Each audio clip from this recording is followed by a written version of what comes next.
Greetings, my name is Aaron Ciotti. Everybody calls me Ciotti. Welcome to 5-Inch Friday. We are going to be taking a look at a bunch of Cineglide footage today, talking about a bunch of different propellers that I tested on it, and taking a look at DJI 03 versus Sesion5, which is kind of an interesting thing to take a look at. The DJI 03 system is 5 years newer than the Sesion5, but I mean, you know, it's an FPV camera system. It's not a straight up action camera. You know what I mean? The Sesion5 was designed specifically as an action cam, without any major thought of keeping the weight as I'm sure they kept the weight as low as possible, but you know, no cares about latency, no cares about hooking it up to a VTX, all that jazz. And so yeah, should be kind of fun. I'm just waiting for Betaflight to, there it is. All right. The damn thing is plugged in right now. When I was watching that footage just now, so that was 03 footage out of the goggles. So like 1080 from the goggles. When I was watching that, I remembered that the voltage scale, not the voltage scale, the amp scale is off. So I just hooked this up to Betaflight real quick to take a crack at fixing the amperage scaling. This is what I was just flying. This is the FPV Cycle Cineglide frame. I don't even think you can get this frame anymore. Bob originally sent me this as a prototype because I was looking for something that would have no props in view for either the FPV camera or the HD camera for like chasing / live broadcast kind of work. And it's pretty awesome for that. It's an older design. I wouldn't be surprised. This is probably like a 5-year-old frame.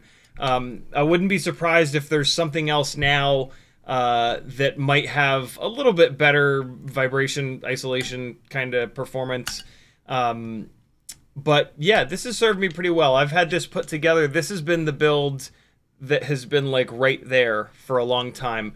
I've never really used it. It's always just kind of been there waiting, ready to go.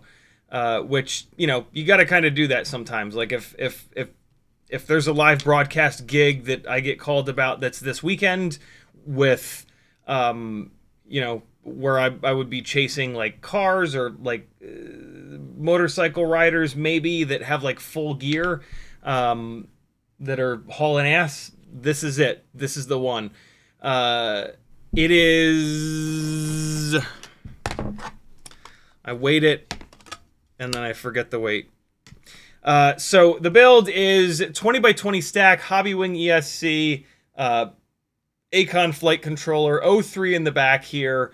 I moved this to a single antenna ELRS dual band. So you pick in the Lewis script if you want to do 2.4 or 900. It does not switch back and forth. This is the cheaper receiver. Brother Hobby 2507 1850 kV motors that I have limited down to 90%. Session 5 up front here. I had an ND8 ND filter on it when I was doing that. When I was doing a bunch of this flying. O3 camera up front, and that's pretty much it. Arm LEDs in purple, another LED down here. Pretty simple sort of build. 508 grams, not all that heavy. The batteries that I run it, though, are big as shit. So my two preferred batteries on this guy are both Tattoo R lines, go figure. I really like the way that it performs on this 6S 1400 version 4, but I've also got a 1700 mAh 6S version 1. This 1400, though, I think I get like 5 to 6 minutes of runtime when I'm like kind of in it, like flying it pretty good, which means that like if I was just limping it around, I could probably get like 7 or 8 or 9 minutes. On this big bastard, I could pretty easily get 10 minutes, I'm sure. But with the 6S 1400, this guy is... Oh, the propellers on it right now are Gemfan 5536s. With this 6S 1400, it's actually only 730 grams, which for a big-ass build like this that'll clear 5.5-inch propellers... That's pretty light, man. There's people flying around with like regular old 5-inch freestyle builds that are up to like 800 grams now. I think that is absolutely insane, and that's not a great idea, but that's just me. So yeah, in terms of like efficiency, this thing is actually pretty efficient when you kind of look at it like this. You know, the central body, yeah, it's pretty long. It's got the big long nose on it. So there's a whole bunch of central body, but nice skinny arms. Dead cat, of course. Right? Front arms are a little bit shorter than the rears. That's how to keep the props out of view of the FPV camera, is to push the FPV camera forward and do dead cat. You don't really notice the dead catness when you're flying it. It just flies like a quad. actually flies really good. We were looking at a little bit of the footage on Wednesday, and that was like the first time that I'd seen it because I'd just gotten home from flying it. And I was really blown away how something this big and this kind of heavy was able to sort of change directions. These motors make a ton of power. 2507 is a big-ass motor. 1850 kV is a lot of kV, even though it's limited down to 90. So like 1850, 90, 180. So they're basically like 16 something. I don't know. 1650 kV, let's say. Probably like 1660, 1670 kV. That's a lot, especially for really big or really pitchy propellers. This guy is designed to go fast, and so pitchy propellers are the name of the game for this thing. And so I've done a bunch of kind of prop testing with it. I've run it on these Gemfan 5536s, Gemfan 5552 giant propellers, Gemfan 5147s, and there was one more. What the hell was the other one? I am going to be... Gemfan 5152 is the other prop that I've tested it on. There are two more propellers that I do want to test it on. These are... I was hoping to do that today, but I didn't get a chance to. These are the Gemfan Hurricane 5149s. And then these are the Ethics S5s. I don't think these are going to be pitchy enough, but I've had these floating around, and I do want to test it on these guys. There's a visitor. It's come to see us. And it's not the fly that won't leave me alone. Where'd he go? Where'd you go, dog? Dog!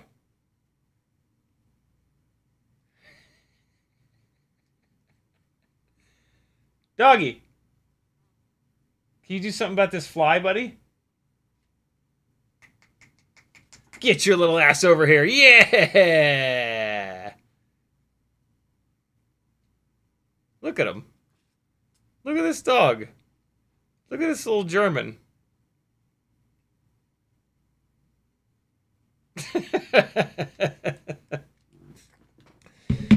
Good boy. Now go away. So yeah, we're going to look at a bunch of the footage. I'm going to talk about how the different propellers perform. Yeah, Q&A stream, as they all are. Ask whatever questions you've got in the chat, and we'll talk about it. My hands are ruined, just absolutely ruined. There's a whole bunch of rain coming, and so I spent another hour and a half yesterday just digging on the side of the house, and then just throwing as many rocks and as much dirt as I could into the side of the house to kind of before I started doing all this digging. If the side of the house is here, the dirt had eroded and it did this, and so of course all the water was just dumping against the side of the house, and that's what created the flood. I have turned this situation into this situation. So there's like a definite valley for the water to travel down that is like 5 feet off the side of the house. In the process of doing that, I, of course, drove the shovel damn near straight through the fiber op AT&T cable internet line. So we had no internet last night or this morning, but they came out, and the guy was really cool. The guy's like, look, if I have to run this all the way back to the box, I'm going to have to put in a thing that's basically going to charge you guys. He said, what I could do is like put a box in right before where you fucked up the line. I'll splice in, put the box there, and then if you're willing to bury the box in the rest of the line, you won't get charged for it. I was like, yep, do it, my friend. So there's an ugly kind of box out there, but whatever. It seems to be watertight. And so I'm just going to dig a fucking hole and bury the box. And then dig a little trench and bury the line properly. when they bury the line, I swear to God, they put it like this far into the surface. And so, like, if you even think about sending a shovel down anywhere near it, you nick it and hit it, and that just kills it because fiber optic is so goddamn fragile. And so, yeah, that was particularly frustrating yesterday, but, you know, that's home ownership from what I've been able to learn for the last 2 years. Teddy, please no. Get. Just get. In the chat, Frank Nicholas was first. Rock Crawler, Mr. Clean, FPV, capital C, Frosty, Uriel, Tamava, Matthew, W. Ah! Get out of here, fly. Go away. Why? Leave me alone. God, fucking things that fly that aren't tiny whoops in the house. Douglas 6, Uriel, Benny Bravo, Islander FPV, Uriel again. B-Bird with a $10 super chat. Thank you, brother. Frosty, Jake Wilkening, Uriel. B-Bird says, months of indoor freestyle practice has my whoops sounding like rusty bicycle chains and feeling like it too. Do you run into this with your indoor rigs? How do you keep your whoops running smoothly? Yeah, man, that is the deal. It's just the motors, man. The motors take... Oh, there's fucking 2 flies in here. That's awesome. I was just thinking, you know, it'd be really cool if there was a second fly to piss me off. Yeah, you got to swap the motors out. A fresh set of tiny whoop motors, you will come to appreciate as like one of the most satisfying things in the world.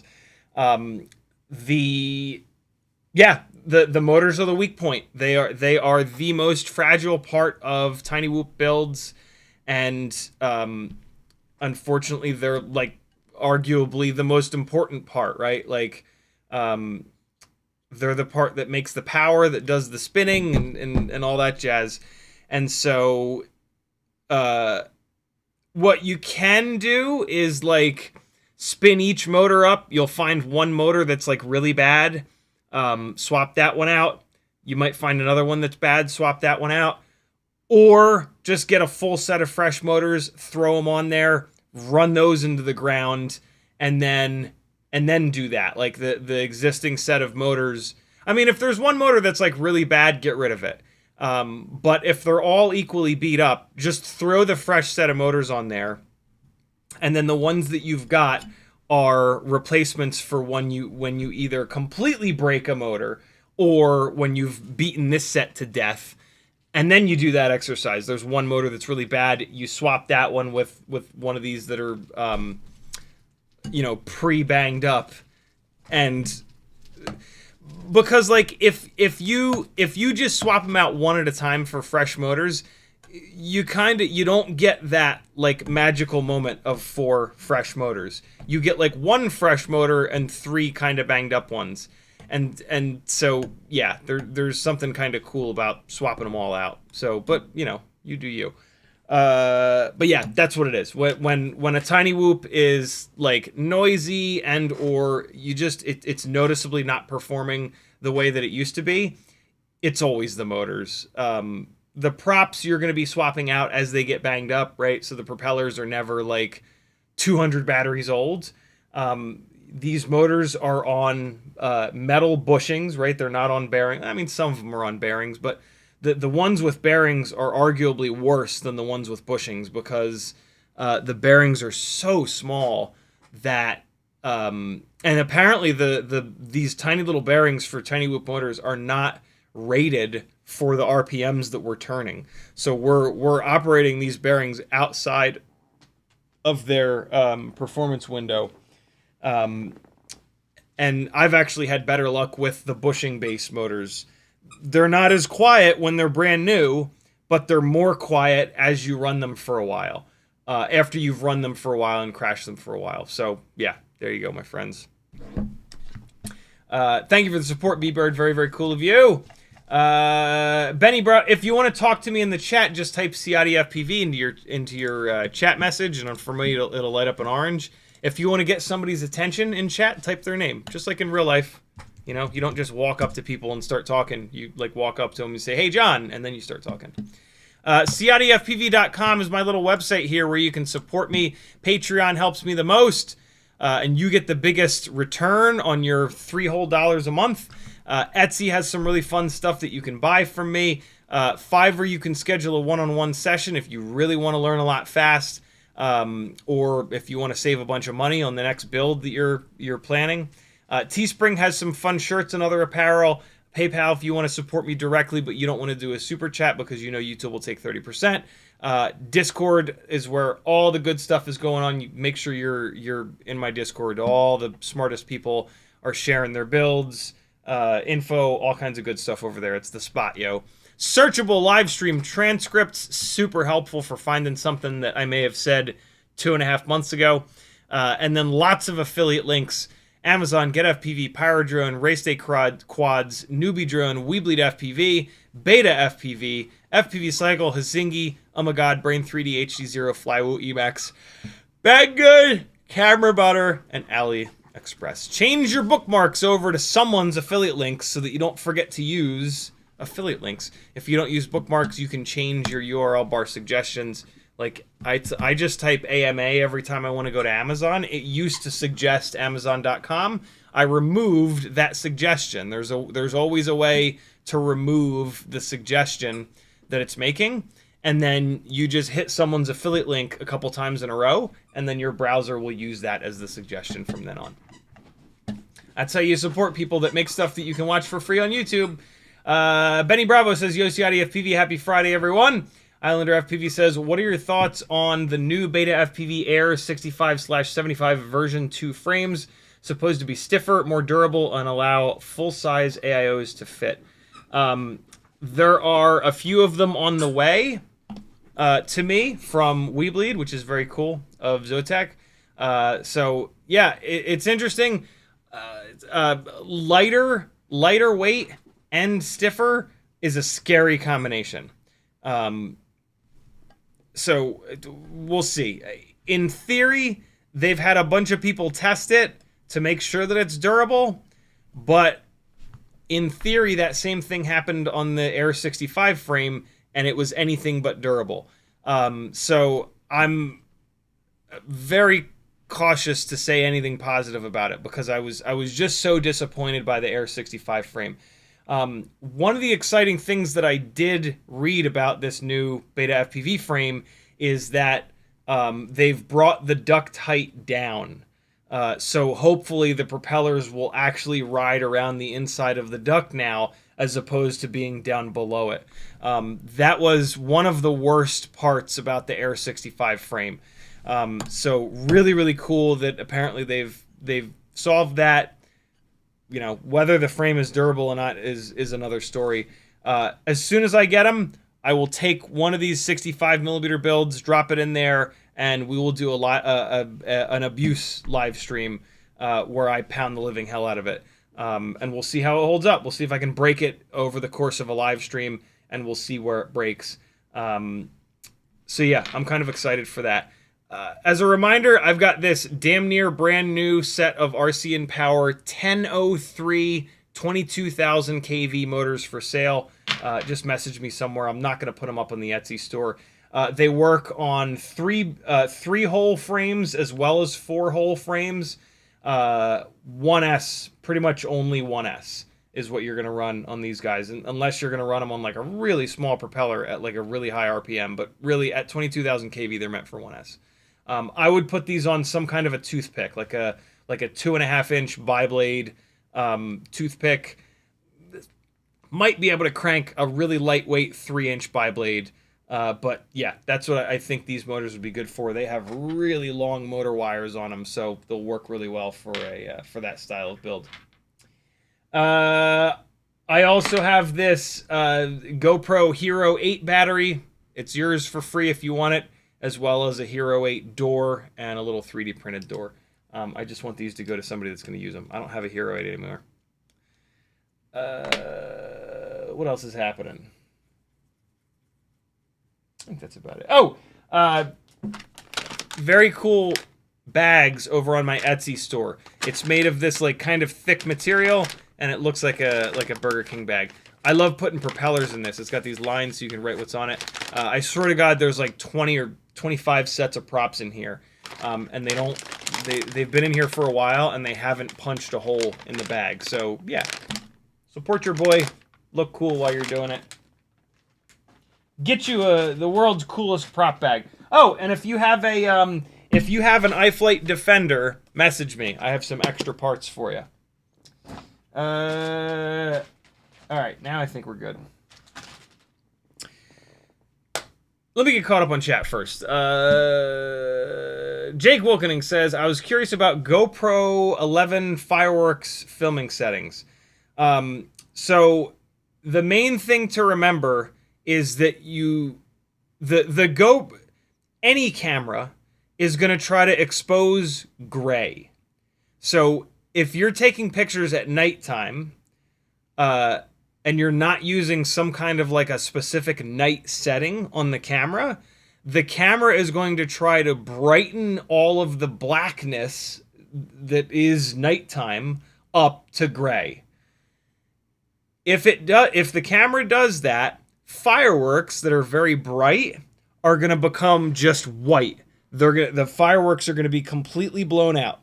So you're not going to have any color whatsoever in the fireworks because the camera is going to brighten everything up because it's trying to turn black night into medium gray, and it's just going to look awful. Can you guys see the fly that won't leave me alone, that keeps flying past my effing face? And so that's one of the main things that you need to understand about filming at night, is that it's nighttime, and so blackness is okay.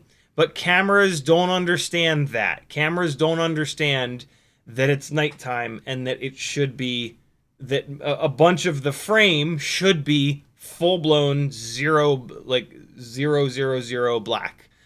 On my channel, I do have an edit from forever ago.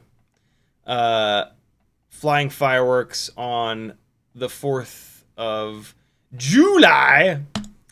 And so this is a great example of that, right? I have manually set the camera to be black, to underexpose, and the majority of the frame is black. By doing that, the fireworks have actual color to them. But the majority of the frame is black. That's okay. I don't know what my exact settings were for this, but typically they're going to light fireworks off when it's very, very, very dark, like after blue hour dark. And so your best bet is probably going to be to limit the ISO. Limit the ISO to not go above like 200, maybe even 400, and then lock the shutter. So I filmed this in 60 frames a second, and so I would have had the shutter set at 1/120th of a second. If you're going to fly in 30 frames a second, set your shutter for 1/60th of a second.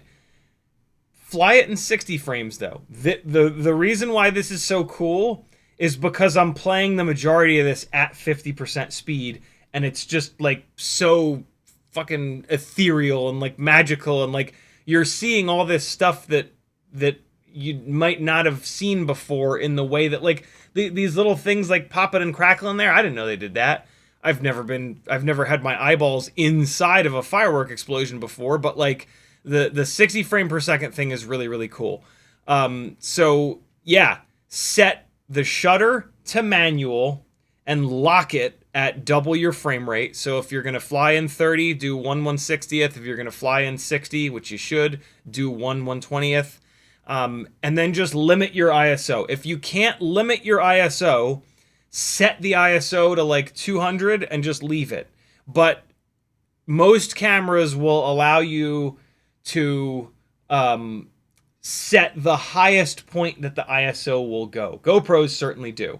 And so you set the upper limit of the ISO at 400, and then the camera will move the ISO between 100, 200, and 400. In a setting like this, it's going to go to 400, and it's going to stay there the whole damn time, because the majority of the frame that you're filming is black, and the camera's going to go, oh my god, I can't have that, I need gray all the time. And so it's going to try to expose it as hot as it possibly can. Yeah, those are the main things. No ND filter, and get in there. Get in there with the fireworks. That's the coolest thing that you can do, is to get up as close as you possibly can. The chances of one of those little flares actually finding its way into your quad are unbelievably low. So be brave, man. Get up in there. When you get up inside of the fireworks, they become three-dimensional, and it is about the coolest thing ever. Oh, the other thing is it's going to be hard to find your way home. So on your way out to the fireworks, turn around, like fly for 10 seconds, turn around, find a landmark. Fly for 10 more seconds, turn around, find another landmark. You got to have a trail of landmarks to find your way back to where you launched it from. And just understand that it's going to be tough to land. Like, so try to have your preferred landing spot be clear, with maybe like a set of car headlights or a street light or something like that, and then have a backup plan. Have like another spot that's even more clear that you can land it in, and then run to go get it. Yeah, those are my main tips. Good question. Where was I in the chat? There we go. Uriel says, good job. I don't know what for, but thank you. Botanically Enhanced says, dude, do you have a good source for M1.4 by 12 self-taps? M1.4 by 12. Really hard to find hardware. I always find it on eBay. But I might actually have those. What do you need M1.4 by 12s for? M1.4 is not used all that often. This is my Etsy store, where I have lots of cool stuff. M1.2 is way more common for tiny whoops. I don't know of anything that uses M1.4. I thought that I did have some M1.4s here. I don't remember why. Apparently not. I do have M1.4s somewhere. I do not know where, though. But yeah, eBay almost certainly has them. M1.4 by, what'd you say, 12? Yeah, there you go. These are not self-tappers, though. Why do you need them to be self-tappers? You can usually just take these blunt bastards and just push really hard on them, and they're pretty fine, and they'll work fine. Hey, there you go. But it's Phillips head, which is kind of annoying. But yeah, you should be able to find them on eBay. Oh, this fucking fly. Ginger FPV RC says, I took a 5-inch to the chest. Ooh, God. Flew into myself. Rib is messed up, but I'm okay. Got up and finished the battery. Did you break a rib? Or is it just hurt? That's brutal, dude. Were you, like, full stank, or were you just kind of cruising, or what? What's the story behind that? That's wild. Ray's FPV is in the house. He says, good evening. Thank you for your infotainment. You're certainly welcome, my friend. Thanks to all of you that support me for allowing me to do this. You guys are the real heroes. And girls. Jason Levin says, that's some great footage. Thank you, man. All right. BMF Spade put a Caddx Geezer on one of his Apex 5-inch rigs yesterday. Flew it in pitch dark last night. The sky was blood and the grass was green. So awesome. Very cool. 50% throttle out of a power loop. Oh my God. Were you power looping yourself? If so, you deserved it. I mean, like, seriously, if you power loop yourself and then you hit yourself, like, you gotta laugh at that. Because, like, you knew you shouldn't have been power looping yourself. Like, we all know good and well that when we're about to fly through our legs, we should not be flying through our legs, especially with something big. All right, FPV Cycle Cineglide. Now with 100% more O3, as well as Express LRS. Let's dive into some. No, let me weigh a bunch of these props first, because we're gonna be talking a lot about these different propellers. What the hell is that? Oh no, there's a dead lightning bug on the floor. What the hell, man?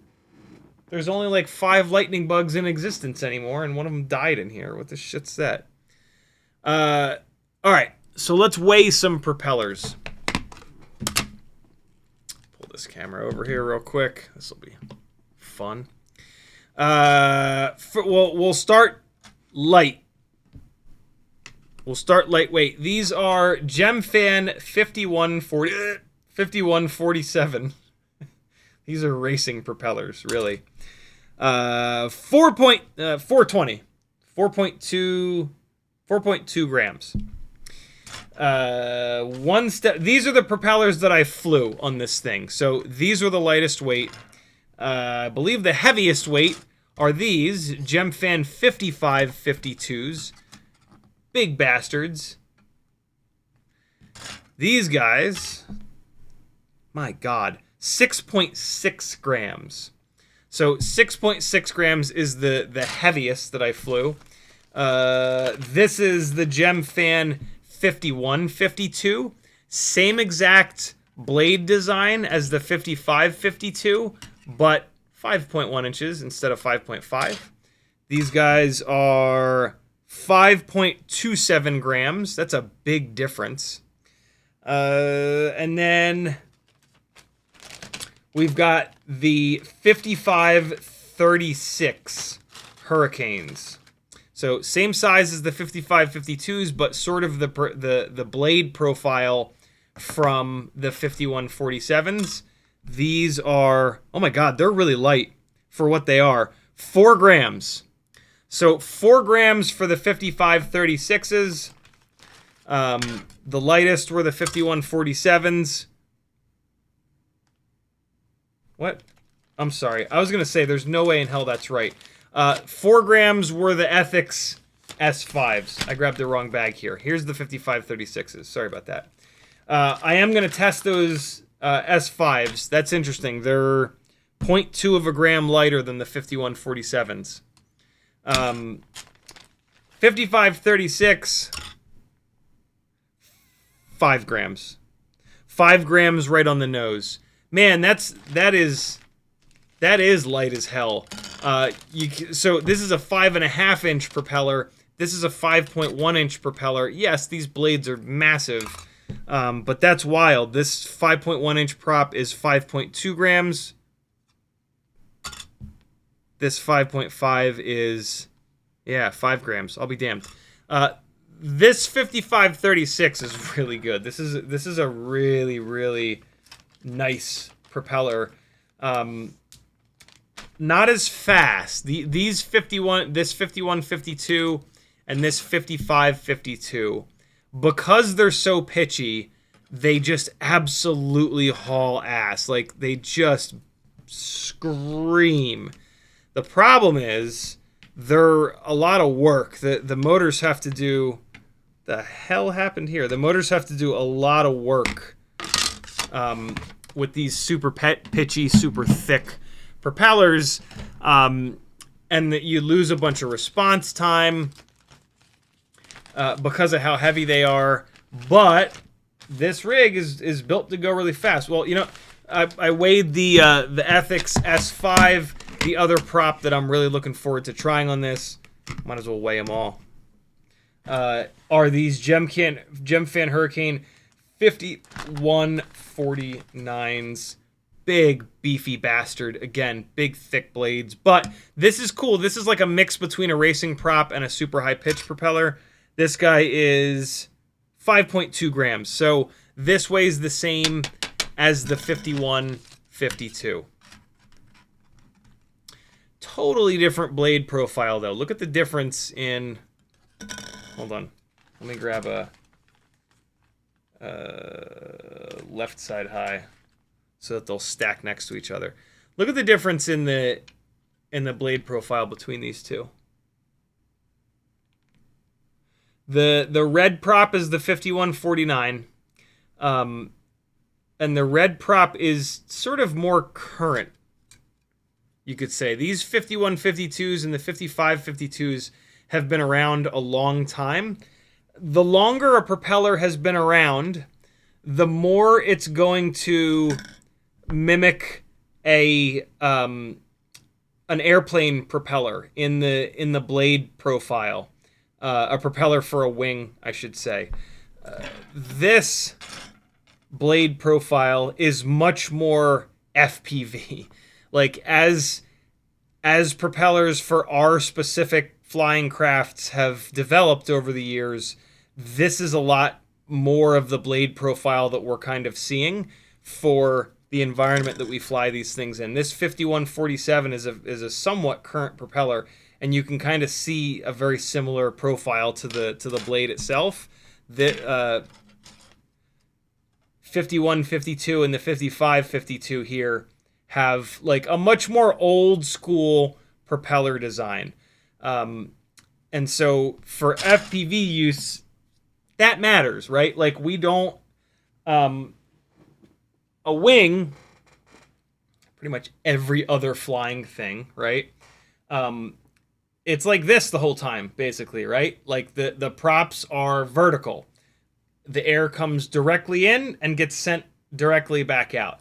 We are not doing that. We are always putting air sideways into the propeller. And so over the last 10 years, there's been massive developments in the shape of the airfoil of that is the blades, that are the blades of our props. And so, and like you can almost feel that when you fly. When I was flying these different props, it was very obvious when I was flying the 5152 and the 5552. There's two reasons for this. There's two things that are kind of going on. When you start, like when you put the nose down a little bit and you start grooving, they don't feel all that fast. But then when you sit it up like this and you start to go, holy shit, do they go. And that makes a lot of sense, right? They were designed to be on a wing. Like that old school blade profile is designed to be like this. But also, they're really pitchy. I'm really excited to compare them to these 5149s because these are roughly the same amount of pitch as them, but it's the different blade profile. What I've done so far is I've compared them to the 5536s and the 5147s, which both have this new school blade profile, and the newer school blade profile, it feels more sort of even. Like you put the nose down this much, it goes this speed, this much, this speed, this much, this speed. Whereas like with the old school propellers, it's like nothing, nothing, nothing, nothing, everything. And like you put the nose down, you start hauling ass, and they're great, and they just blast. But like in here, if you just want to slow down and kind of cruise, there's some almost like inconsistent. They're almost like inconsistent in that way, like right? Like we're used to putting the nose down a little bit and getting a little bit of speed, a little bit more, a little bit more, a little bit more, a little bit more, a little bit more. Whereas with them, it was like I said, it was like nothing, nothing, nothing, nothing, nothing, everything. And so let's get some of that footage rolling now that we've taken a look at some of the weights. The weights are important because the weight of a propeller directly correlates to how quick the response time is going to be. And the response time is directly related to how good the flight characteristics are, how good the prop wash handling is, stuff like that.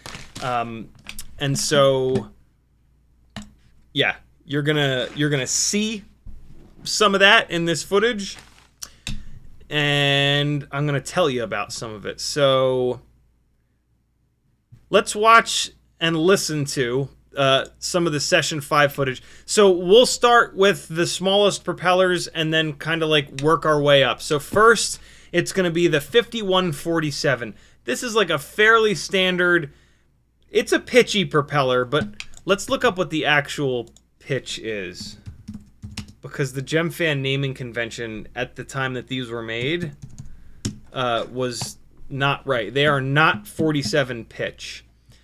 The way that you find out what the actual pitch is of a Gemfan propeller is to look it up on their website. So you just Google Gemfan, you go to their site, and you go to multi-axis propeller, and we're gonna go 5-inch, and you just start scrolling. 5147, where are you at? 51.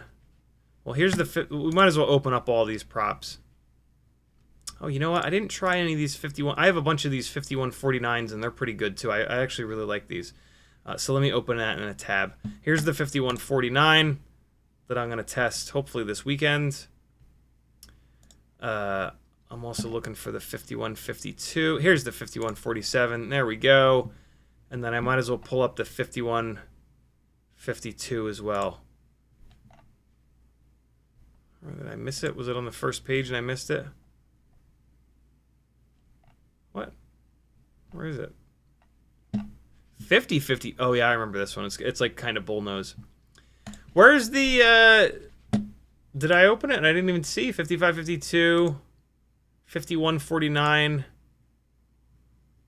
What? Oh, right, 51, the other 5149, the heavy 5149. And there's the 51. Where's the 5152? I'm blind, aren't I? 5125. Here's the bi-blade 5152. I haven't had any luck with them. They get all kinds of jello. I'm not blind. They just don't have the 5152 up here. That's okay. I'm pretty sure it's 52 pitch. Yeah, I'll be damned. Look at that. It's not up here. That's okay. So 5147. Where are you at? There it is. So the actual pitch is 3.7. So this is not a very pitchy propeller. 3.7 is not a whole lot of pitch, and I could definitely tell. 5149. This is the one that I haven't tested. Yeah, they don't have the actual pitch. So I bet you when they don't have the actual pitch measurement, I think that that this pitch is correct. 51. Okay, so this is the lightweight 5149, and the actual pitch is only 3.5. And so I'm actually not going to test this because this is less pitchy than the 5147, which is 3.7. Boy, is that confusing. That a propeller that is called 5147 is actually more pitchy than a propeller that is called 5149. That's kind of frustrating. Here's the 5552s. Oh, I'll be damned. They are not 52 pitch. They are 4.7 pitch. That's still a ton of propeller pitch, though. This is not... No, this is dead wrong. You absolutely should not run this propeller on a tiny little motor like this. This is like 2507 bare minimum. The 2507s were able to control this big bastard, but just barely. My God. This is a hell of a propeller. So, 5147. Lowest pitch, nice and lightweight prop. That's what we're going to take a quick look at here first. And this is Session 5 footage. Gemfan 5147 racing props, actually. Brother Hobby Avenger 2507 1850 kV. Runcam Nano 3 Cineglide build. Yeah. Let's do it. Oh, big ass battery. 1500 mAh GNB 6S. There you go. So, that's one of the heavier batteries. That battery weighs the same as the Tattoo R-Line 6S 1700. So this is in fat configuration right now. That's a lot. those of you new to FPV, this is GoPro Sesion5 audio. It is the best audio you will ever get from a quad. It's just perfect. GoPro did something magical with the microphone, and the audio that it collects is just beautiful. So, this was in the afternoon. This was with an ND filter. The next time I go out and test these props, I'm going to do it in the middle of the day, no clouds in the sky, no ND filter, so that I can, so that if there's any jello or any bullshit between one prop and the next, I'll be able to see it. Decent power. I mean, these 2507 motors are a high KV at 1810. It is then motor limited down a little bit, but like, I was actually really surprised at how much power these propellers made. These were the kind of like the best all-around propellers. The response time was awesome. We're gonna do some prop wash moves in a little bit. They just, you know, like they just kind of lock in. This is kind of fun. This is one of the things that I really enjoy doing. Just listen. Ready? Just listen.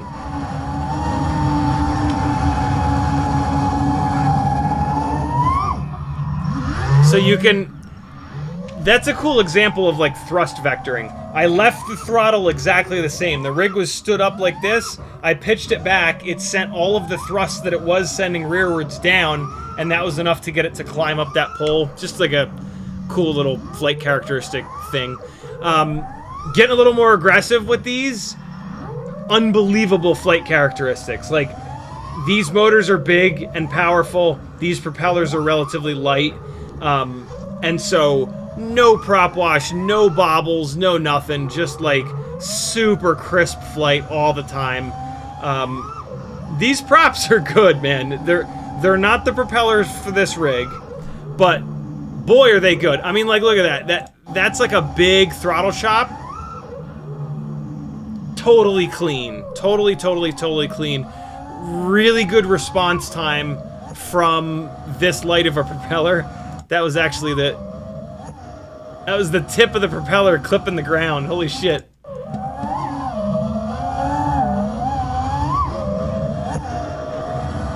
That's pretty cool.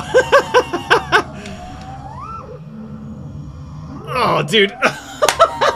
Like, that right there, man. That right there is the 5-inch experience. That's like 200 feet that it covers off throttle.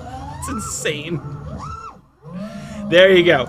So now we're getting into some prop wash moves. Look how clean this is, ready? This is like not really all that tuned. Just stops. Tiny little movement. Little bit of a movement there. The dead cat arms are tough to tune because the front arms have one resonant frequency, the rear arms have a different resonant frequency. And so I haven't tuned this quad almost at all. I don't know if I will tune it because it's not a freestyle rig. It's not a rig that's going to get put into prop wash. It's a rig that's going to kind of cruise around. So the tune is probably totally fine where it's at now. Just a little bit more kind of like bossing it around, giving it full stick inputs to see what it does. Really, really good. Really crisp, really quick, super responsive. But not quite enough power.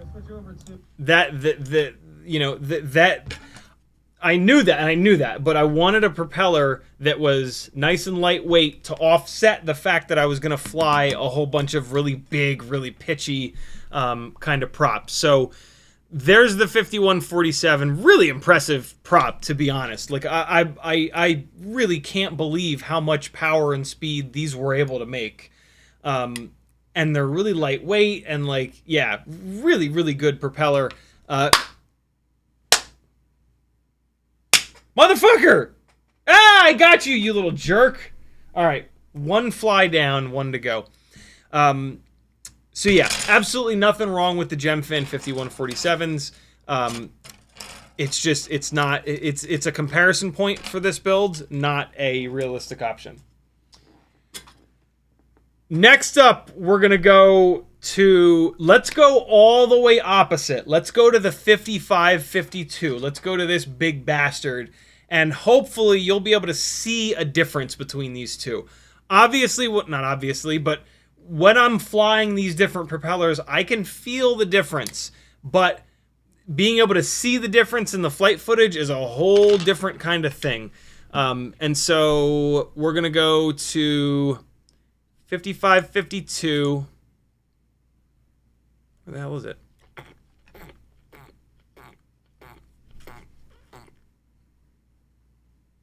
Where is it? Why don't I have the footage from the session? 55-52. Hold on. Oh. I didn't... Okay. Change of plans. We're going to go to the 55-36. Apparently, I didn't fly the 51-52 at that spot. I flew it out in front of the house, which is insane. We'll look at that in a bit.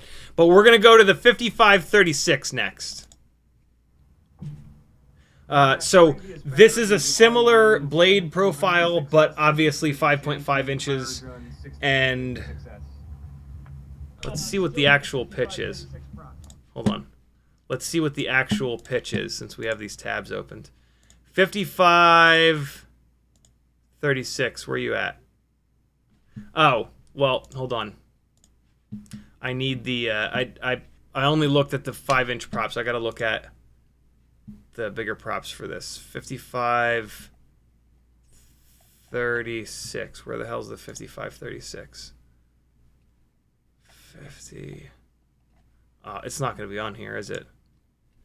55-36. Where are you at? 55-52. Oh, there it is. 55-36. Awesome. So the actual pitch is 3.6. So, oh my god. How the hell? 3.6. Oh, look, the naming convention is correct. In theory. Hold on. That's less pitch than the 51-47. Hold on. Let me see if I can tell a difference between these two. From a blade. Oh god, yeah. You can totally see that. Wow, yeah, all right. I don't think you guys will be able to see it, but I can see a little bit more angle. The purple is the 51-47. The gray is the 55-36. And I can see more of an angle. Yeah, it's not going to come through. There's more angle on this blade than this guy, which is why this is a little bit more pitchy. So that's interesting. I did not expect that. All right, here we go. Oh, nope, I already have it open. 55-36. You might be able to see the extra float. The 55-36 feels very floaty. This rig is not all that heavy though. What battery is this? This is one of the heavy batteries.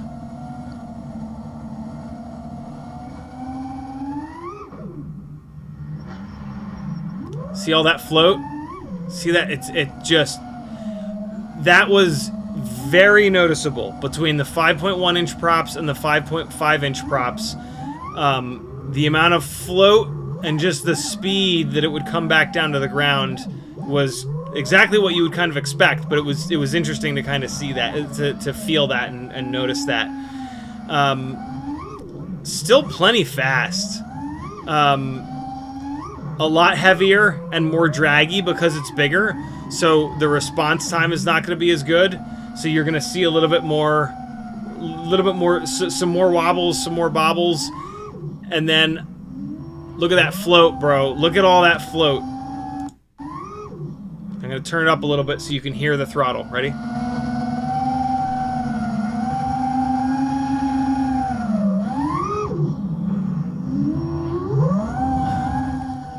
Just a little throttle blip, and it floated for that long.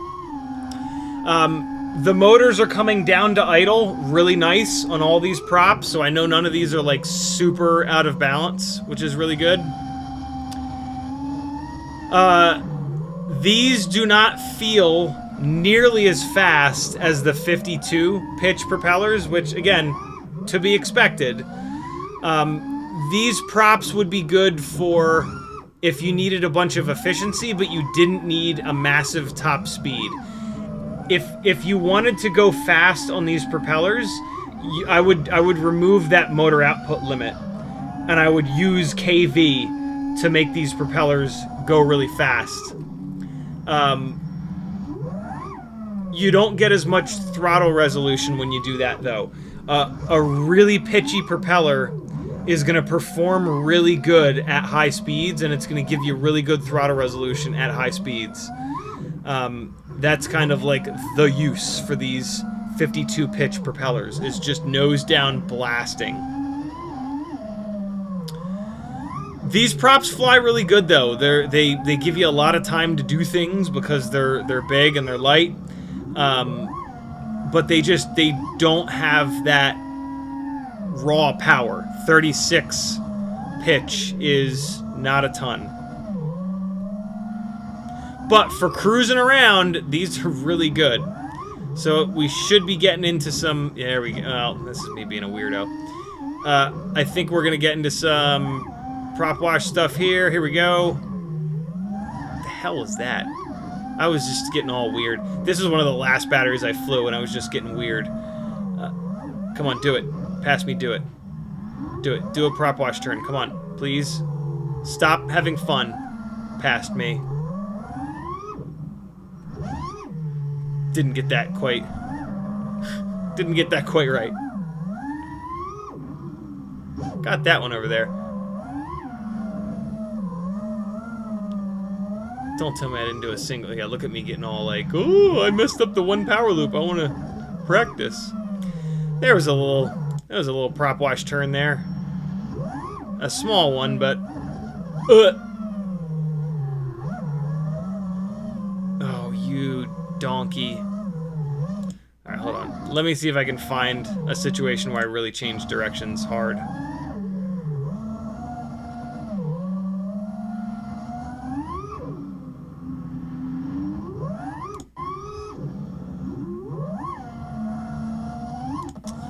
Ah, well. I mean, look, there were a bunch of situations where if this propeller was, look, the next two that we watch, you'll see a definite difference. These handle prop wash really good. This is a newer blade design. It's one of the more current blade designs, right? It's not all that heavy. This handles prop wash almost as good as the 5147. It's a little bit heavier, a little bit bigger, but yeah, really impressive flight performance. This is more... Why do I do it? Why do I do this? This is more of... I would call this a 5.5-inch freestyle prop. That's really what I would call this. This is not like a high speed or like a racing prop. This is a freestyle. You could almost call this like a cinematic prop, as long as you're not chasing something going 120 miles an hour. Great propeller, definitely has its uses. If you've got like an 800 gram build and you can clear a 5.5-inch prop, this, man, for like flying it around real active like that, real freestyle, real, you know, bang the sticks around, really impressive propeller. I wish that they were a little bit more pitchy though. And I also wish there was something in between these two. I don't know of another 5.5-inch prop, like, other than these. I should probably look around a little bit more. But, yeah, this is, like, ridiculous, and then these are, like, not quite pitchy enough, almost, for what I'm looking for, at least. I would like something in between. But that's just me. I'm a weird beard. So that's the 5536. It looks like the only other propeller that I flew at that spot was the 5152. So these are Gemfan 5152s on the Cineglide. I didn't say the battery, but it's the 1700 mAh 6S battery, but I'd already run it down a little bit. This is not a very long flight, but you should see... Wow, first of all, there is a little bit of jello. The other thing that has gotten better... Here we go. The other thing that has gotten better with propellers over time has been how well balanced they are. This is not all that well balanced. There is... You guys might not be able to see it, but there is definitely a little bit of jello, a little bit of shakes going on. Let's go back to these prop wash turns. This is where you can see the weight of this propeller. Ready? It's this next one, I think. Ready? And... Bobble, bobble. And bobble, bobble, bobble. That was a pretty big bobble. Same tune, same everything. The propeller is a lot heavier, and the blades are a lot thicker, so it's more draggy. It's more pitchy, right? So it's a more draggy prop. The motor has to do a lot more work.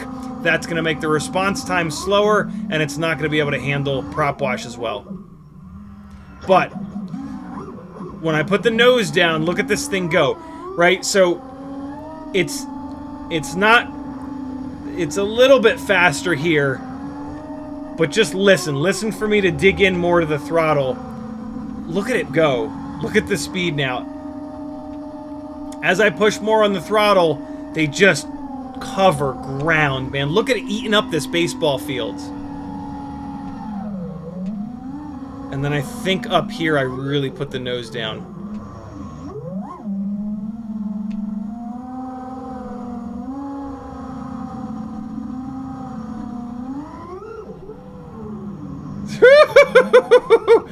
Plenty of float even on a 5.1. Here you go. Eating this parking lot up. Big power.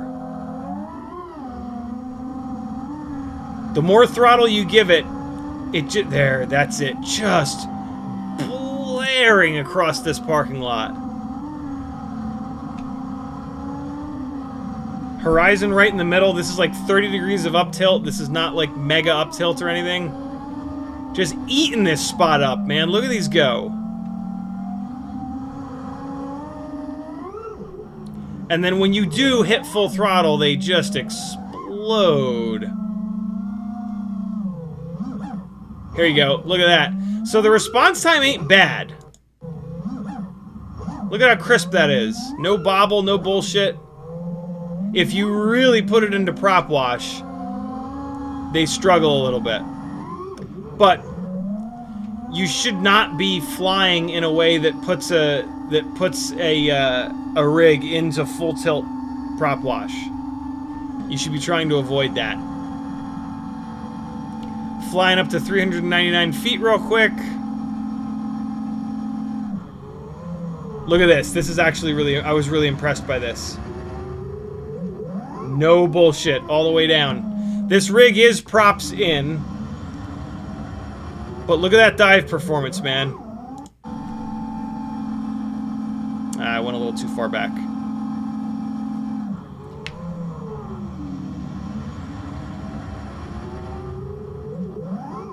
Right? So, on a big motor like this, this motor is able to control these propellers. Not absolutely perfectly, not as good as a lighter weight propeller, but it ain't bad. Like, look at this. It's really throwing it around. Look how sharp it is at the beginning of these moves. Look at that, man.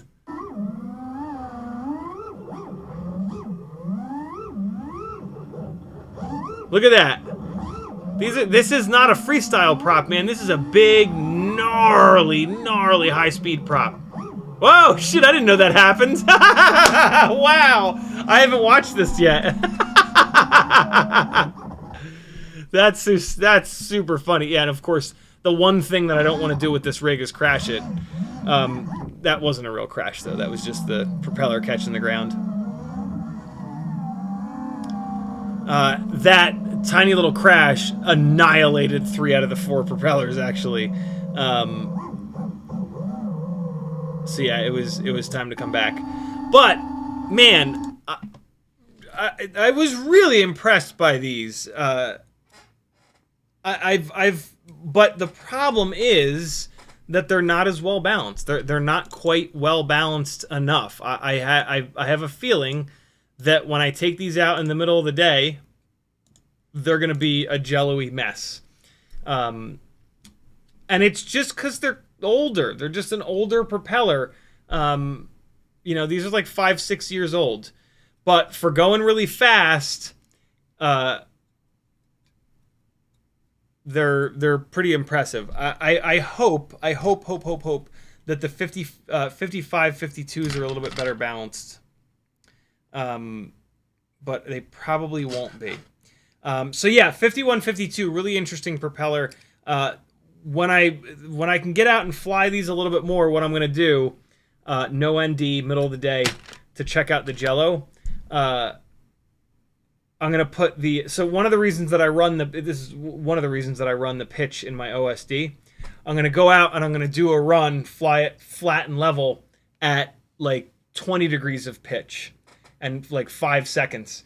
And then turn it around 5 seconds at 25 degrees, 30 degrees, 35 degrees, 40 degrees, 45 degrees. So that I can figure out at what throttle opening...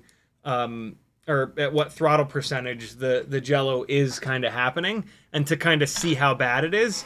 If this propeller produces jello at like 25 degrees and it clears up at 20 and 30, that's kind of fine. Like, there's a very little chance that what I'm chasing will be going exactly that speed, and I'll see the jello and I can kind of adjust. Because, again, the performance of this propeller when it's going fast is unbelievable because of how pitchy of a blade this is. Although maybe these Hurricane 5149s, because these are a more recent propeller, maybe these are better balanced. And so these could be the move. But, yeah, definitely something to know with this 5152 is that it is not perfectly balanced. The bi-blade version of this is significantly worse. And so, yeah, maybe stay away from them. 55-52. I did apparently not fly at that spot, although I swear to God I remember flying them. But here's the 55-52 out in front of the house. Don't judge me for this. I did this in the middle of the day when none of the neighbors were home. And the neighbors are cool. They're all right. So here's the 51-52. Same tune, same everything. Big, heavy prop. Big, heavy prop. That was pretty ugly. On little tiny prop wash turns, they're fine. But if I were to really generate a bunch of momentum and put it in its own wash, it would prop wash worse than everything else that we've seen so far. Oh God, come on. Come on. I wonder what I'm doing. Ah, there we go. So here's where you can really see these things. Ready? Oh my God. Like, they just cover ground, man. When you have the throttle on, they go. These big thick... You know what I just noticed? Here's something that I hadn't noticed until literally just now. Watch what happens when I jump off the throttle here with the nose down. Ready? See him just stop? See how they just, like, it's like hitting the brakes? That's probably because the blades are so thick. When the power is on, it's going to be sending all that thrust. But then when you jump off it and they go to idle, that big blade is just going to slam on the brakes. And so, yeah, for like braking performance, these big thick blades are gonna be like a big set of Brembos. You can see it there too. When I come off the throttle, they just really decelerate quick. Normally,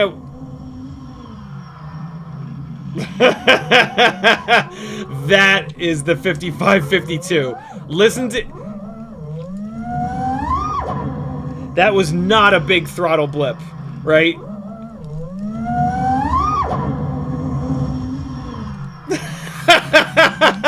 Like, that's ridiculous.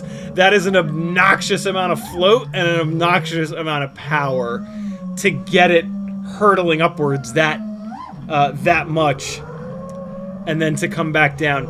Really, really controllable propeller. I kind of couldn't believe how much I was able to do here with this thing. Kind of chickened out there, because I knew it was a big, heavy prop.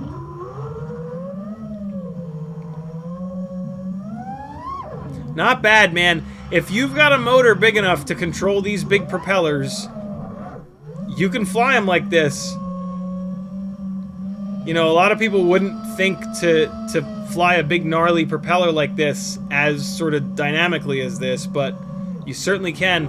I believe this is with an ND filter on. So, you know, when I flatten out like this, I'm looking for jello. There is none. There is a little bit of kind of like trembling on the horizon, just a little tiny bit. But that it's hard to get these things 100% clean in that respect.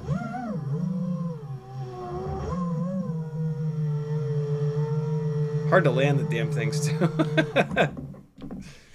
I wonder what I was doing in the OSD when I was landing here. I don't remember. Floaty, man. There's that float again. 5.5 inch. Very different than 5 inch. Look at him. My God. They just eat this street up.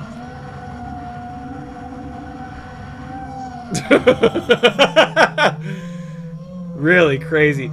I'll tell you what, having the image quality of the 03, you can see all the way down the street. It does not feel sketchy to do that, because I can actually see what's up there. I would not. Ah, there you go. So there's the problem with the 5152s. Ready? Here comes. Nope. Here it is. Ugh! Big hit of prop wash. It's a big, heavy propeller. The response time is going to suffer. Look at that, though. That's pretty impressive throttle pump performance. Right? Little bit of a bobble. I've since turned up the anti-gravity a little bit to help with that. This rig does not have a great center of gravity. There's a massive power loop for you. Covering all that ground. That's me putting a little bit of right roll in, just in case it fell short on those trees. You can kind of see here with this power loop. See it slow down? Look at the horizontal. Think about the horizontal momentum. Ready? Lots, a little, stop. That's a big propeller. That's a big 5.5 inch propeller, and that's a big thick blade. When I come off the throttle, it's got a lot of propeller to hit for that the still non-moving air to kind of slow it down.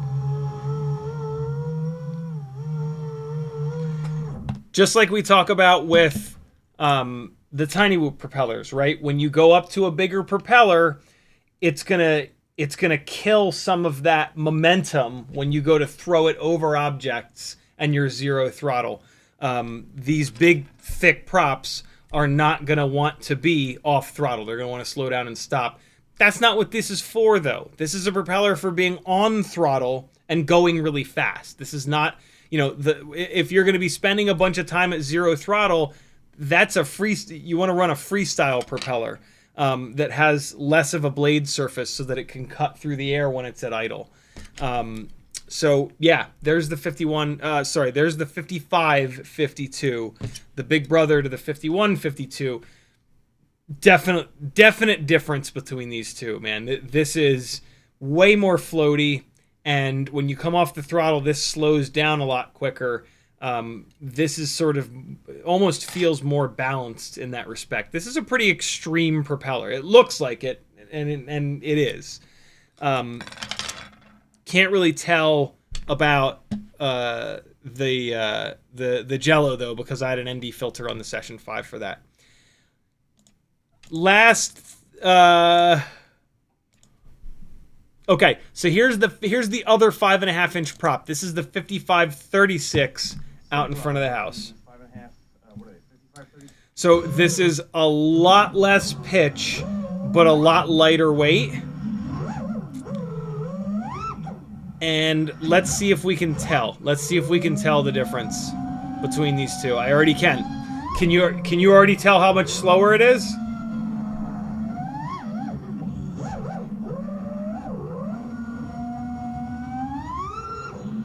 Big power loop. All right. Awesome. Awesome. Awesome. Ready? See, look at the horizontal momentum. See how it keeps moving? There's not like a massive deceleration. When I snap that around, it's going one speed. It kind of carries that same speed here, right? It's got the same amount of horizontal momentum there because the blades aren't these massive, thick ore sons of bitches. That's really cool to see that. But see this? Look how cruisy it is. Look how slow it is. Yeah, I don't have the nose down, but still. This is a more freestyle propeller. This is not a go 100 miles an hour propeller. Let's see if I put the nose down here. Come on past me. A prop like this almost makes you not want to put the nose down, though. It's like, it's not the character of the propeller.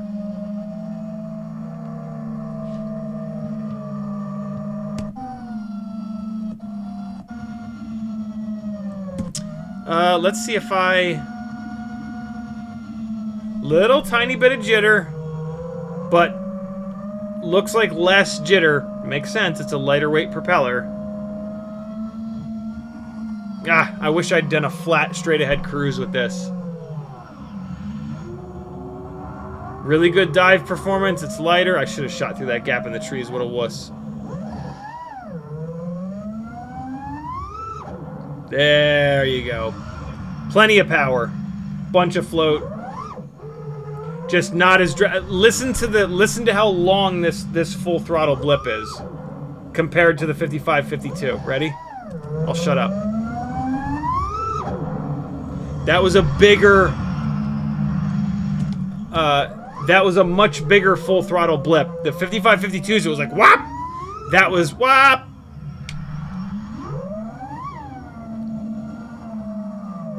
To be expected. 36 pitch versus 52 pitch. Look at that float, baby. Whew! See, so that right there, I expected way more momentum out of that. See how I had to bail on that? I thought I'd be able to throw it over these trees. At the last second, I put the nose down, and it just didn't accelerate like I thought. That's when I know. That's one of the first times where I really noticed that this propeller has a lot less jam than the 5552.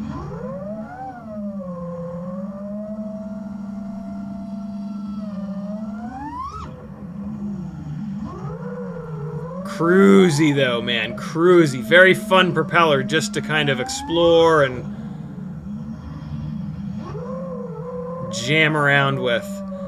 The 5552, the 5152, that's a serious propeller. That's like you're standing on business with that prop, with those props. This propeller you're having fun with.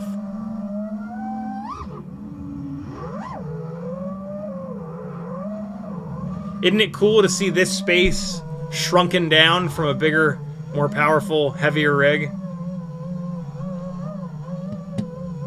What am I doing?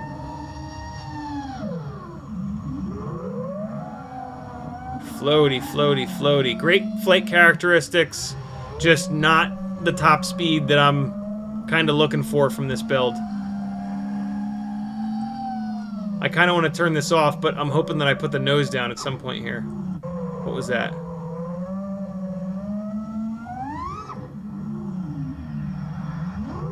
no bobble whatsoever when you chop the throttle on these.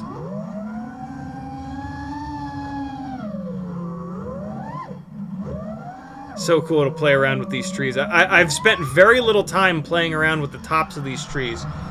Again, still really good power.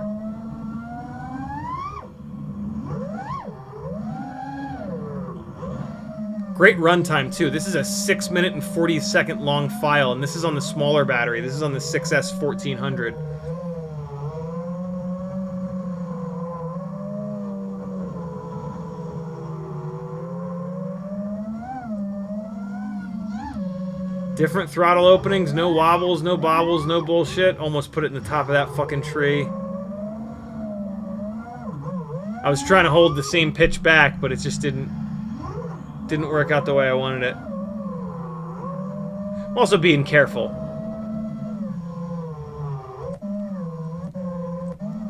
Wow, I never... That's annoying. I never, like, really put the nose down and hammered. But, yeah. Significantly less pitch. Better flight characteristics, but significantly less top speed. Like I said earlier, I could kind of band-aid that by taking the 90% motor limit off and just running the motors at full 1850 chat. But yeah, if you want to go fast, you want a really pitchy propeller.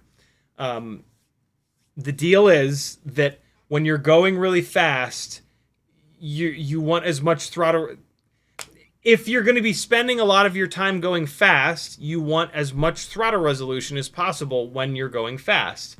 And that's what a really pitchy propeller does. A low-pitch propeller that you just spin to the fucking moon with a ton of RPM, you don't get as good throttle resolution when you're going really fast. It's not meant for it. It's not meant to go fast. Lower pitch props are meant to go slower. And so, yeah, that's kind of how that works. So this particular build is meant to go 70, 80, 90, 100 miles an hour. And so I need to find the pitchiest propeller that I can that also has good flight characteristics and is as light as possible and as balanced as possible. These 52 pitch propellers are just old. They're just really old props. They're great because they're super pitchy, but they're also super old.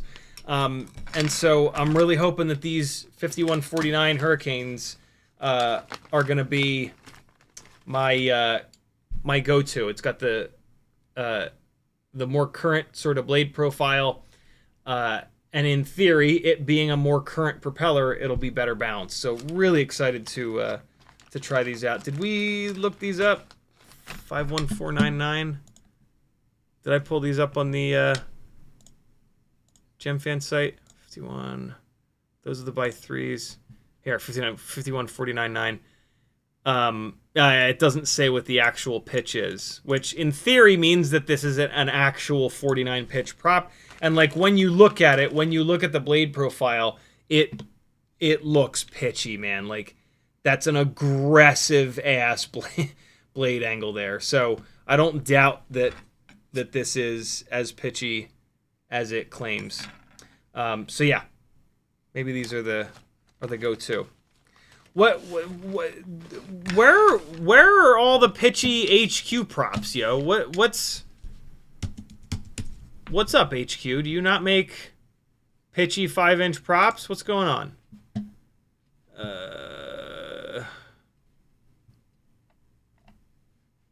Brand HQ.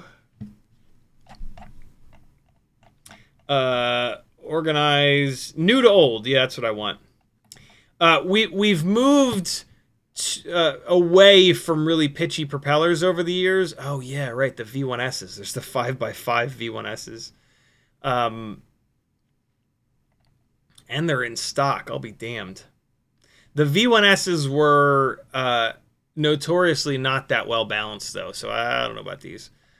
5.1 by 4.1. No, low pitch, no. 3.6, no. 42. R42. Is that a 40? Is that 42 pitch? Yeah, it is. That's a good amount of pitch. I think I have a set of these floating around. R42. I might run these. I might give these a try as well. R42. Because that's going to be more pitchy than the S5, right? S5 is 40 pitch. But, see, the S5 is a cinematic propeller. No, I'm just going to run the S5. That's fine. I'll just run the S5. Screw these R42s. The blade looks really thin down the end. I'm looking for big, thick, beefy blades that can push a lot of air. 5x3, 5x4.3. Okay. R38. R38 4940. What's that about? That's a weird naming convention. Yeah, it looks like HQ just doesn't have many. Oh, here we go. 5.1 by 5. Oh, look at that bullnose shit there. That's not going to be very efficient. Pitch is 5. Oh, shit. 236, 37, 37, 3, 29. Yeah, no, okay. HQ is all about that low pitch life. Other than these big bitches. 5 by 5 by 3. God, I wish I had a set of these. Be interesting to see. But yeah, those old V1Ss, they're just that. They're old. Let's take a look at Session 5 versus 03. See if we can pick a winner. So everything that you've watched so far is on the Session 5. I'm going to open these up in two different windows, though. So let's go so we can compare them like sort of head to head. So 55, 36. All right, so let's look at this. We'll open this in... you fart. We'll open this in INA. That previous battery was an R-line. We'll put it on the right. 5536. Aerodrone 1600 6S. Oh, nope, that ain't it.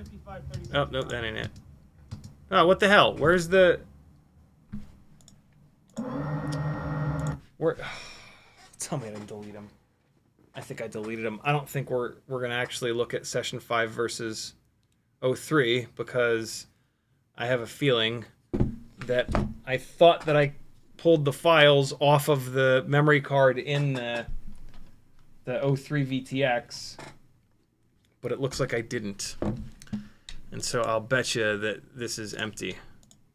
Fucking A. You donkey. Yeah, no, I deleted. I thought that I pulled those files off, but I didn't. Well, that's annoying. Sorry.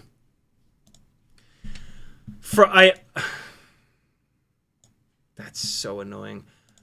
Oh, hey, here we go. Oh. This is just... this'll work. This is just out in front of the house, but...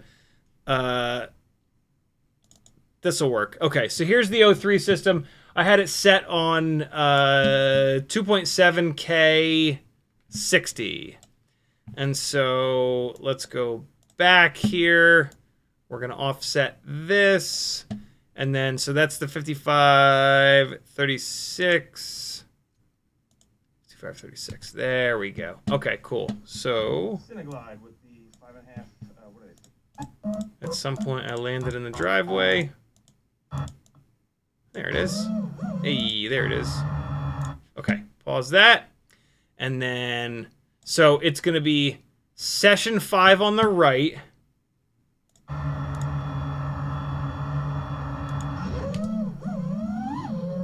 balls. I fucked that all up.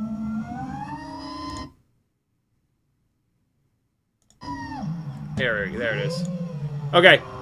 Oh my god! What a difference. Well, oh man, this is struggling to... Why is it struggling to play the 03 footage that's only 2.7K? Massive difference in sharpness, but the 03 doesn't really allow you to tone down the sharpness. So the 03 is kind of over-sharpened, and then the Session 5 is just kind of old. I believe the Session 5 is in 4K. but it's older, man. I do have the sharpness set at either low or medium, but yeah, this is more than just the sharpness setting. This is a 5 or 6 or 7-year-old camera versus a 2-year-old camera. But let's look at a couple frames with some challenging lighting. There and there. I'm gonna go back just a little bit here. And okay, so that's a pretty good spot to kind of compare the two of them. So, oh my God, Jesus. What an insane difference. Wow. Okay, hold on.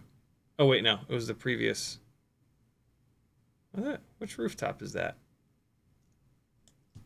Oh, you donkey! There it is. Is it that rooftop? No.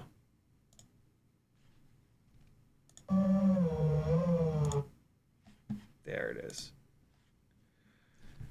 Wow, there's a big difference in field of view. The 03 is way wider. Why are you so much wider, bro? Holy Christ. All right, so I'm going to pause that as soon as this little tree is like going out of frame. Oh, you idiot! Out of frame. Okay. So, boy, I don't think that I had the Session 5 on Super View for this. I've since changed it to Super View, but I believe that I had the Session 5 on wide. Look at the right side of the frame here, though. This is what an ND filter will do for you. So this is like middle of the day, super bright. I don't have any 03 ND filters yet. This session has an ND8 on it, and I have the, it's 30 frames a second, and the shutter is locked at 1/60th. So you get this beautiful motion blur on this tree, whereas look at the 03, you're just not getting nearly as much motion blur here, and then you almost have like this over sharpened thing going on. But man, this is also the Session 5 is on flat color profile. The 03 does not have that option, which is super annoying. So this is being artificially this contrast is being boosted in the camera, whereas this is not. So ignore the difference in contrast. Once you put this into Premiere, you push the contrast a bunch and you get this level of contrast. What we do want to look at, though, is like in the dark areas here, right? So this is like a super dark shadow, and it's not noisy, but there's kind of no detail in here. It's just all the way blacked out. Whereas if we look at the Session 5,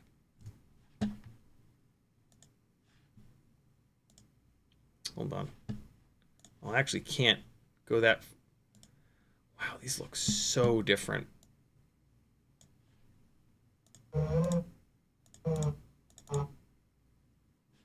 Okay, so we're going to look at the base of this tree here. All right, so we're going to look down here.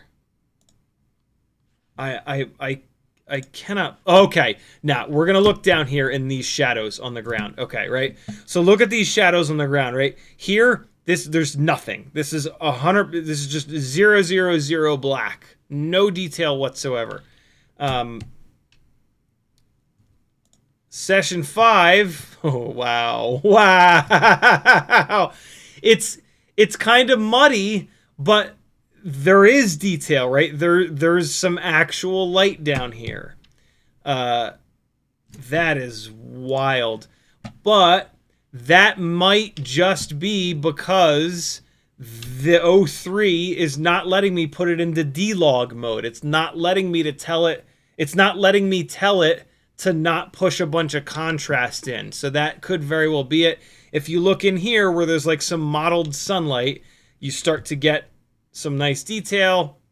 Whereas with the Session, it's pretty ugly. You know, this is that same mottled sunlight, and it's just a blurry mess. Whereas the O3 system has a lot more detail there. Part of that is because I can't turn down the sharpening on the O3, and I have turned down the sharpening on the Sesion5, and then I can boost the sharpening in post, but hey, that's one of the things that's really different between the two of them. Man, that's crazy to see that. Let's let it keep going. I wish the O3 would run properly. Wish the O3 footage would run properly.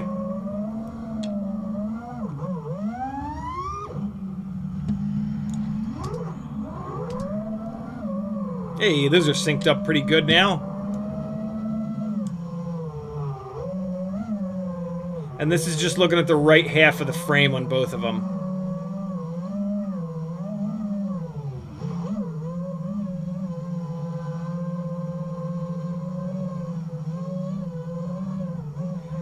Boy, this is a really hard comparison because the O3 footage has a good amount of sharpening and contrast being pushed in, and then this Sesion5 footage is just like raw, straight out of the camera, kind of ugly.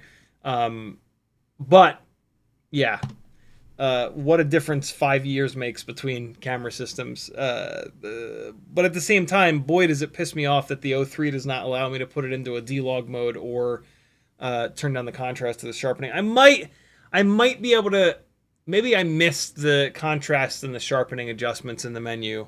I doubt it, but I'll look again, especially now that I see the difference between those two. That's a bit much. The O3 is pretty good though. I'm really surprised at how decent the HD footage looks coming out of the O3. Let me get caught up on chat here. Frank Nicholas says, lightning bugs, at least in Grammar, Indiana, I've seen 10 times more this year than I've seen in the last 5 years combined. Yeah, apparently lightning bugs are coming back, which is really nice. Supposedly, one of the things that lightning bugs mate and like gestate in leaves a lot, and you know, we're pretty hell-bent on blowing the leaves off of our lawns, and that's one of the reasons that we've seen a huge decline in lightning bugs, from what I've read. Raised FPV says, have you ever used Azure Power props? I have. They're great. Azure props, they're actually my propeller of choice on the live broadcast rigs because they are more efficient. Almost all of the Azure props are more efficient. It's a more efficient blade profile. The problem with them is when you crash them and the blade bends, you really can't bend it back. Because they've got that weird blade profile, if you bend up a blade and try to bend it back, it's not quite right. And so they're not great freestyle props, but they're awesome cinematic propellers. Ginger says, J37 are my only props I fly. Nothing else feels right. J37 is an HQ 4.9 inch, very, very, very lightweight propeller. I love the way that they fly. I hate the way that they crash, though. They are a little bit too extreme on the weight savings end, and they're kind of fragile. I ran those for a little bit, and I was killing motors left and right because the propeller wasn't strong enough. When I would crash inverted, the propeller was not strong enough to keep the motor from banging into the ground. And I noticeably went through more motors when I was running those propellers versus like Gemfan 5143s or even the Gemfan 4934s. Those are both propellers that they're heavier for sure, but they're also a lot more durable. And for me, durability is pretty important because I crash a lot. And I'm also a cheap bastard, so I don't want to be breaking stuff all the time. So durability is super important. for me personally. P. Morty says, long time no see, haven't tuned in the stream probably since January. Hopefully you and the FPV family have been doing great. Good to have you back, brother. Stick around this time. Do whatever you want. Denzel the Terrible says, hey, he called us ruffians. It's a good word. Tamava says, do you happen to test 5136 in these? Just curious how it compares to some we are seeing. No, 5136 is too low of a pitch. The 5147s are like as low of a pitch propeller as would make any sense on a rig like this. 5136 is like a full tilt, low pitch, freestyle only propeller. This is not that. Also, on those low pitch propellers, they get lighter weight and the blades get more fragile. And if you try to run a propeller like that on a big gnarly motor like this, you'll actually flatten the propeller out. You need a propeller blade that's pretty strong on a really powerful motor like this, so that when you put all that power into it, like the propeller blades are always going to flatten out a little bit, but a little propeller like the 5136 would flatten all the way out, and then you'll actually hear it. You'll go full throttle and you'll hear it like, it makes like a weird warbling sound. It sounds super unhappy. So yeah, on a big, strong motor like this, you never want to mix it with a super lightweight prop like that. I mean, there's no reason to do that anyway, right? Like if you're putting a big beefy motor on, you're doing that because you want more power. You would never mix that with a little lightweight propeller that doesn't make a lot of power. You know what I'm saying? So yeah, I would not test a combo like that because it doesn't make any sense. What is this? What is under here? Get out of there. What is that? That's nothing.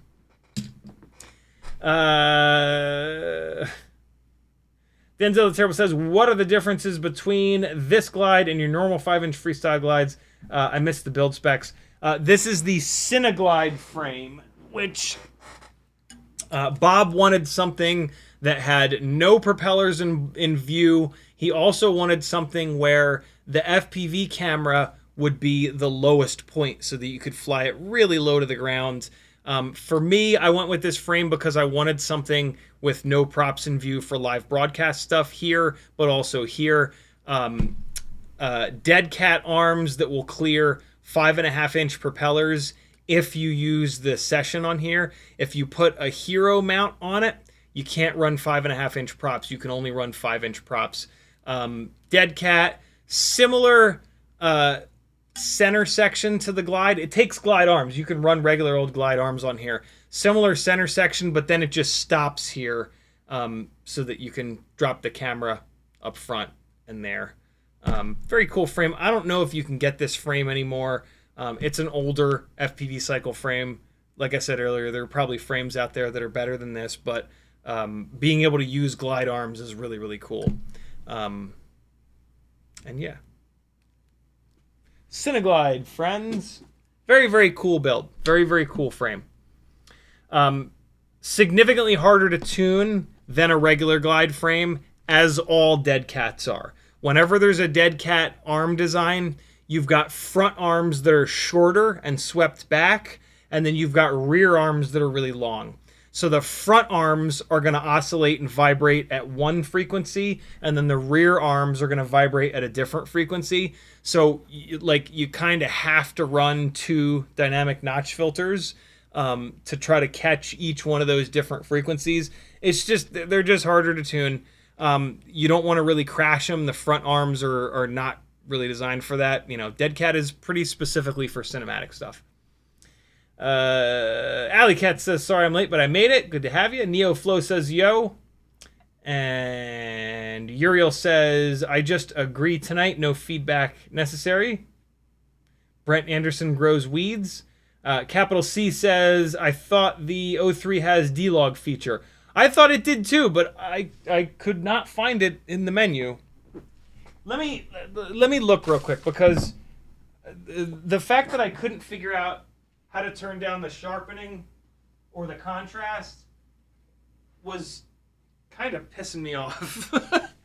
I mean, not that you can buy 03s anymore, but it would be nice to know real quick. If you're ever going to plug a rig in on your desk, always hook up a smoke stopper so that if it tries to spin up the propellers, it'll trip the smoke stopper. The best smoke stopper is the Vifly one. Put it into 2 amp mode. Hook it on up.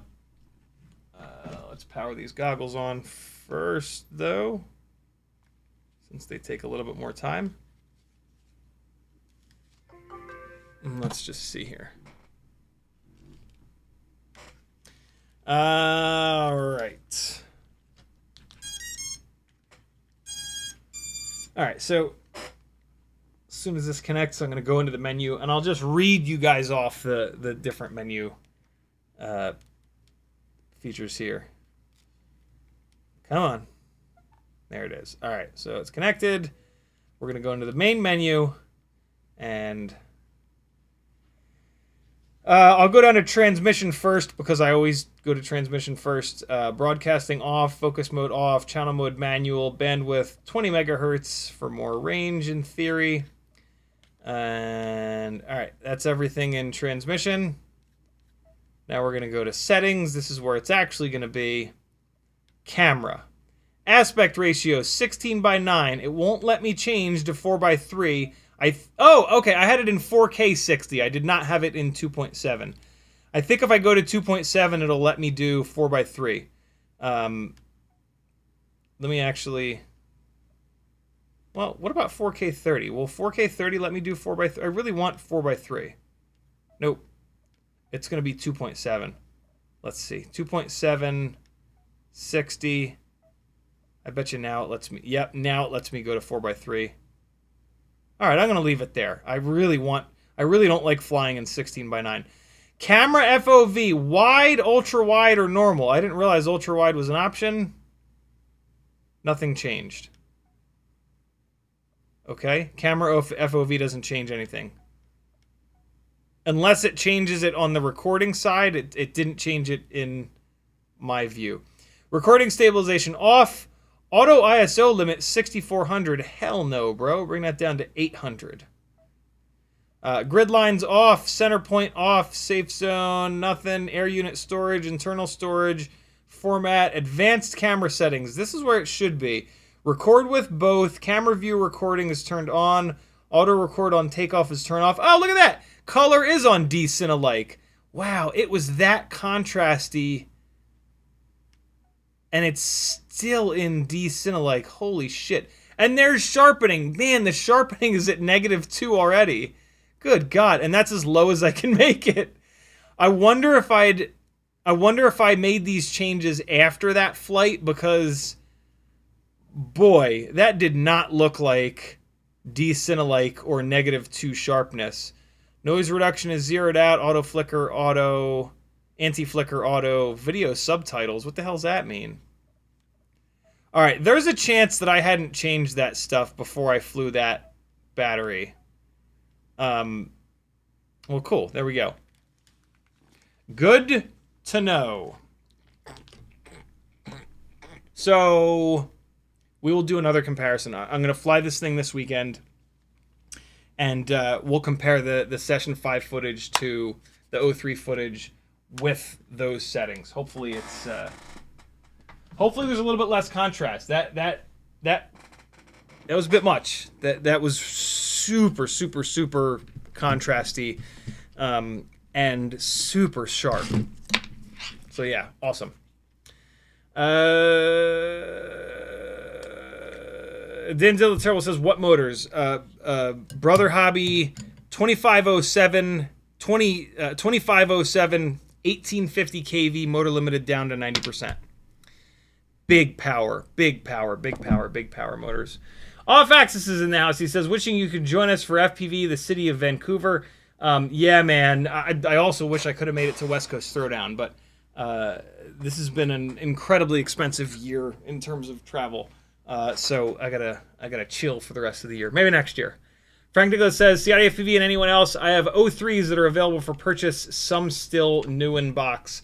I might hit you up about one of those, brother. Maybe not, because I think I have 2 03s and I think maybe that's enough. But yeah, it's good to know. Capital C says, swipe up from the bottom, last feature on the menu. Denzel the Terrible says, everybody come to Vancouver next weekend. There you guys go. Get your asses to Vancouver. Frank Nicholas says, camera settings you talked about, do those apply to goggle recording or air unit recording or both? That's a really good question.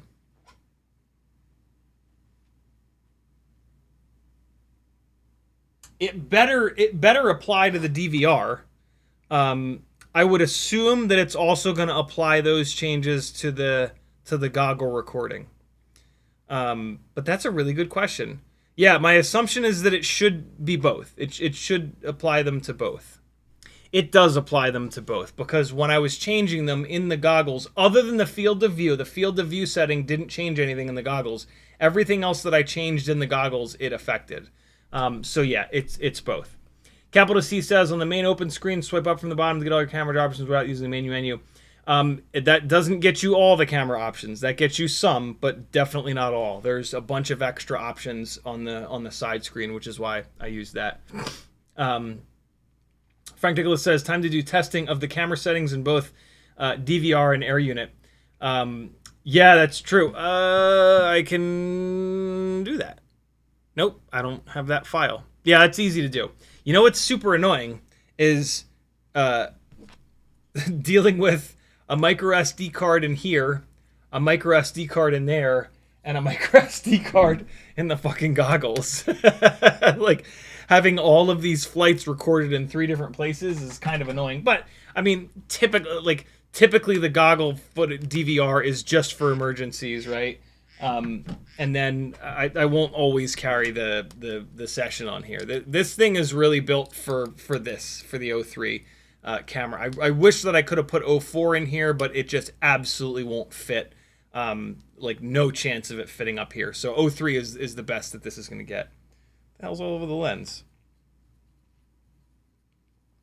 I need to try to find a set of ND filters for this that hook on the top and bottom fins of this camera. I have an ND filter for it, but it's too wide for these carbon fiber plates. So I need to find a different style of ND filter for the 03. I think I found a set that clips onto the top and the bottom, and it doesn't make the camera any wider. But yeah, this 3D printed mount will live on here, but there will typically not be a session in it. So yeah, a little bit more Cineglide testing coming this weekend, and then it'll go up on the wall and probably never get flown again. Because that's been the story of that rig for the last couple of years.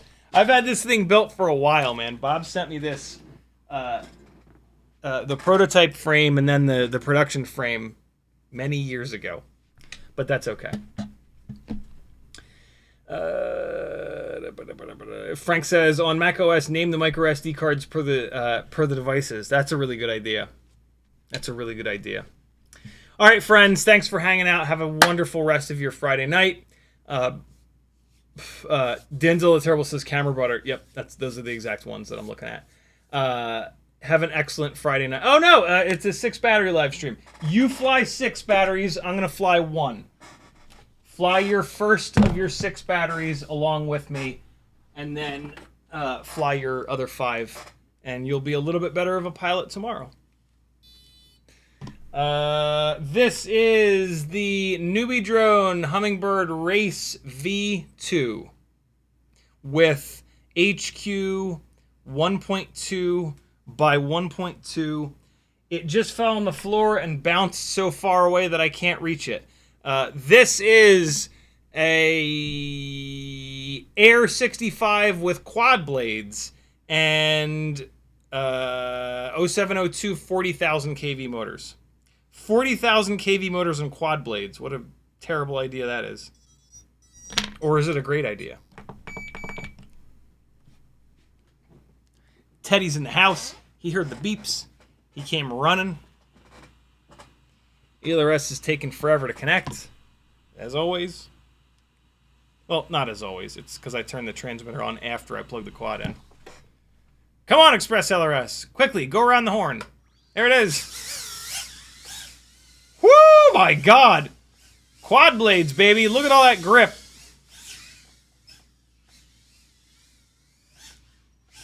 Oh, my God.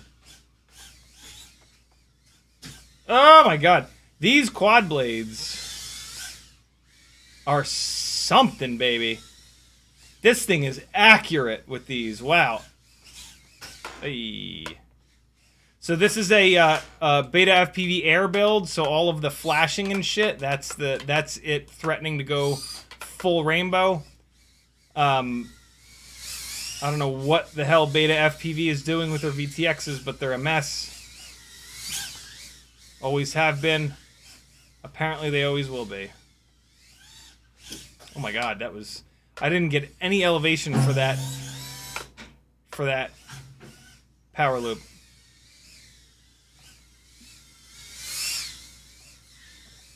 Oh, really? Oh no. Stop it.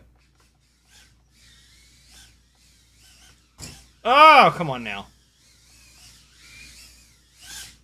Oh, yo!